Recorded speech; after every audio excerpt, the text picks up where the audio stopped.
tous et bienvenue dans ce second épisode de la série dédiée à la découverte des Alpes du Sud. Aujourd'hui, je vais parler de la sortie à réaliser absolument si vous êtes dans les Hautes-Alpes, le tour du lac de Serponçon. Je vais essayer dans cette vidéo de réaliser un guide complet afin que vous puissiez réaliser cette sortie la prochaine fois que vous passez dans le département. Plusieurs alternatives s'offrent à vous, j'en reparlerai en fin de vidéo. Pour cette sortie, nous avons opté pour la boucle la plus longue qui permet d'effectuer le tour complet du lac et d'éviter les axes de circulation les plus fréquentés dans la mesure du possible. 108 km au programme et plus de 2000 mètres de dénivelé, c'est parti. Plusieurs points de départ s'offrent à vous alors pour réaliser le tour du lac de Serponçon.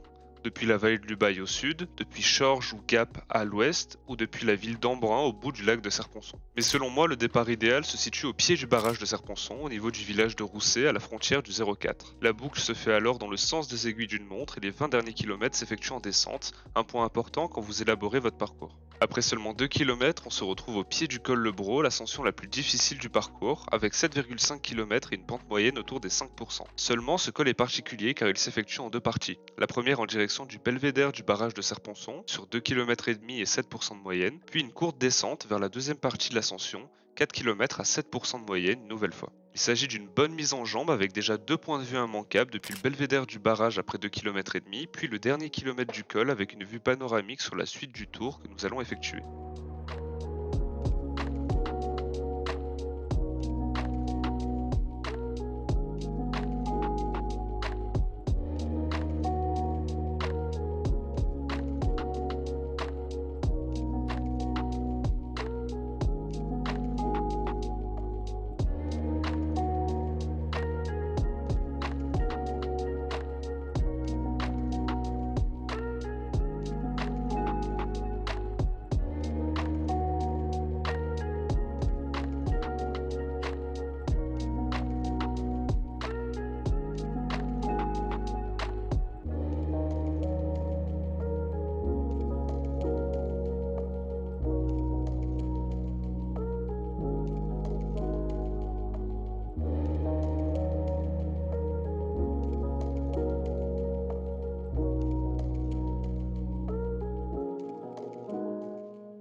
Une fois le panneau du col franchi, on redescend en direction de Chorges, prochain point de passage. Un peu de tourisme ici si vous le souhaitez, avec le pont de Chanteloube au pied du col Le Bro côté Chorges, qui en été plonge directement dans le lac de Serponçon. Une fois arrivé à Chorges, on prend la direction du village de Saint-Apollinaire par une route en balcon sur les hauteurs du lac. Une montée de 7,5 km à 5% s'offre à vous. Cette section sera d'ailleurs au programme du prochain Tour de France cet été, lors de la 18e étape entre Gap et Barcelonnette. Il s'agit d'une route secondaire peu fréquentée qui permet ainsi d'éviter la nationale 92 qui longe les rives du lac jusqu'à Savines et son pont pour traverser.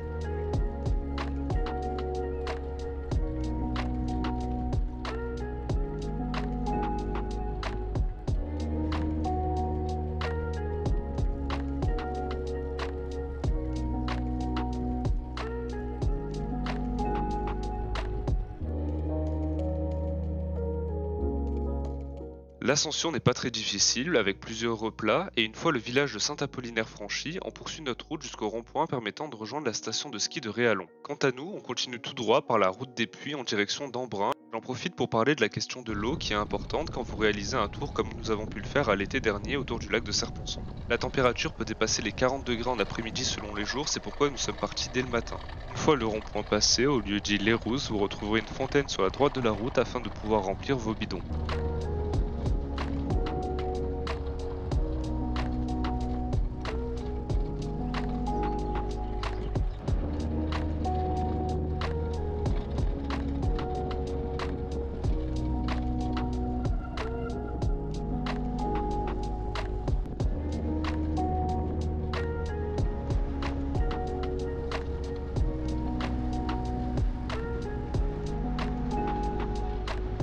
Cette partie du tour du lac de Serponçon est magnifique. Une nouvelle fois des petites routes en toboggan avec un revêtement moyen sur la première partie, puis un revêtement qui a été refait à l'été 2023 lors de la descente sur la ville d'Embrun et son plan d'eau.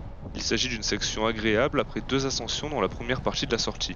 Nous arrivons alors à Embrun, qui marque le point le plus éloigné de notre sortie. C'est ici que la Durance se jette dans le lac, le plan d'eau est accolé à la retenue et est notamment réputé pour être le point de départ de l'Ironman d'Embrun, une épreuve d'ultra extrêmement réputée avec une section de 180 km de vélo qui passe notamment par le col Isoire, sujet du premier épisode de ma série sur la découverte des Alpes du Sud. Une fois la Durance traversée, nous nous retrouvons sur la rive gauche du lac et nous nous dirigeons en direction de Savines-le-Lac. Il s'agit de la seule section de la sortie qui passe par un axe principal avec une circulation importante. Mais à l'heure actuelle, il n'y a pas d'autre alternative.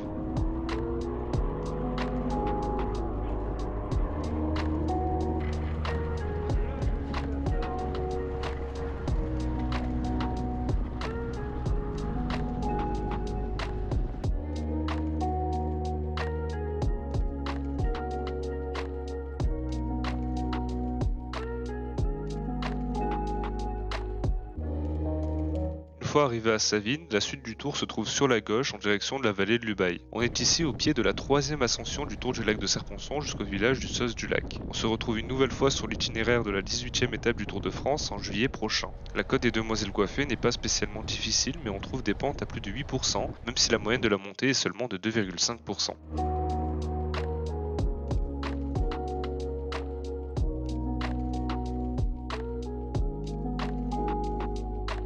Le Sos du Lac est un nouveau point clé de la sortie, un nouveau point de vue sur le lac de Serponçon avec un belvédère dans l'axe du barrage. On y retrouve également une fontaine pour remplir ses bidons. C'est important de le faire ici, les points d'eau se font plus rares sur la dernière partie du parcours. Une fois reparti du village du Sos du Lac, on se retrouve sur une route qui serpente sur les hauteurs de la retenue et qui nous permet de plonger vers la vallée de l'Ubaye, le second affluent du lac de Serponçon.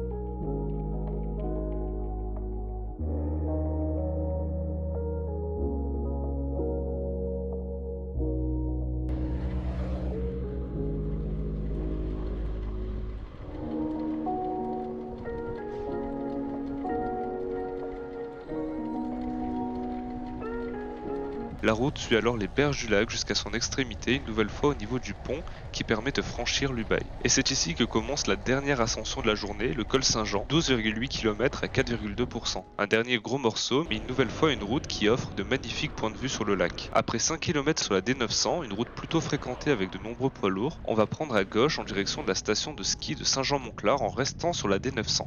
Sur cette portion, vous retrouvez au-dessus le village de Saint-Vincent-les-Forts avec une vue imprenable sur le lac, un départ de parapente et des commerces au pied du fort Vauban qui domine le village.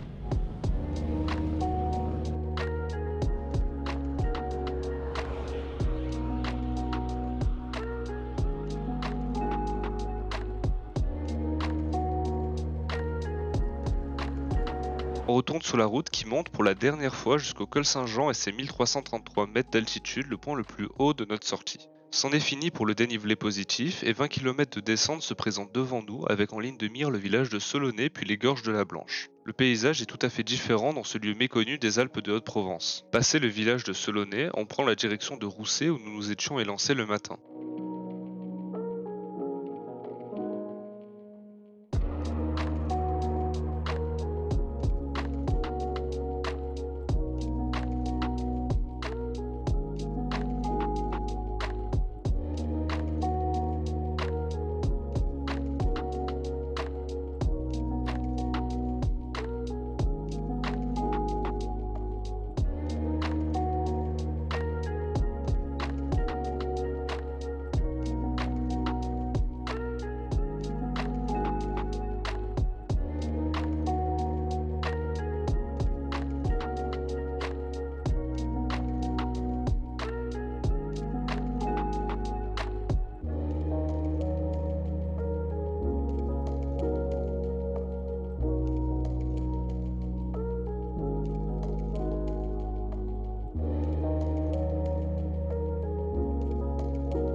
voilà, nous arrivons au bout de notre grand tour du lac de Serponçon, même si ce n'est pas encore fini pour cette vidéo.